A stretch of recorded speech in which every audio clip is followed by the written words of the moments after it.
SC/ST होना चाहिए या नहीं होना चाहिए, इसके ऊपर एक बहुत ही गर्मा गर्मी से माहौल जो है वो स्टार्ट हो गया है। एक डिबेट यहाँ पे स्टार्ट हो गई है।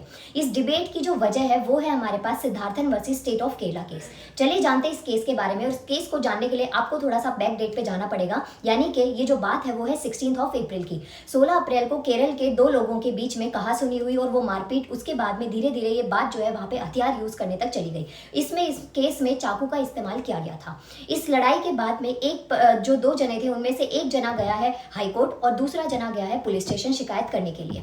जो शिकायत करने के लिए गया उसके रीजन ये था, उसने वहां पे अपनी आप बीती बताई। पुलिस वालों ने केस को सुना और इस पूरे केस में उन्होंने क्या किया, SC/ST एक्ट 1989 अप्लाई कर दिया, जिसके अकॉर्डिंग SC/ST को स्पेशल प्रोविजन दिया गया है कि यदि लड़ाई के वक्त जाति सूचक शब्दों का इस्तेमाल किया जाएगा तो वहां पे तुरंत गिरफ्तारी कर ली जाएगी। लेकिन पूरे मुद्दे को समझने के बाद में ये पता चला कि यहाँ पे वर्ड जो है वो हरामी वर्ड यूज किया गया था और देखा जाए तो ये कोई भी जाति सूचक शब्द यहाँ पे नहीं है।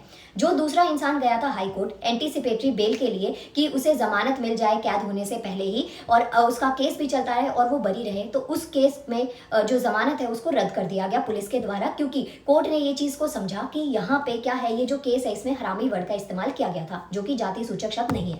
लेकिन शिकायतकर्ता को ये चीज की तसल्ली नहीं हुई। उसने हाई कोर्ट में जब जमानत रद्द हो गई तो वहां पे सुप्रीम कोर्ट में उसने अप्लाई किया दिल्ली में आके।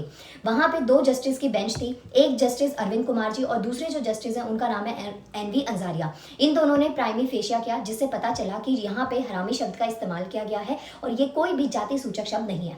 तो यहाँ पे जो शिकायतकर्ता थे उनको एंटीसिपेटरी बिल मिल गई। अब ओवरऑल यहाँ पे जो मुद्दा स्टार्ट हुआ है वो ये हुआ है कि ये जो SC/ST है ये होना ही नहीं चाहिए, ये क्यों है। तो यहाँ पे दो मुद्दे आए हैं कि ये होना चाहिए या नहीं होना चाहिए।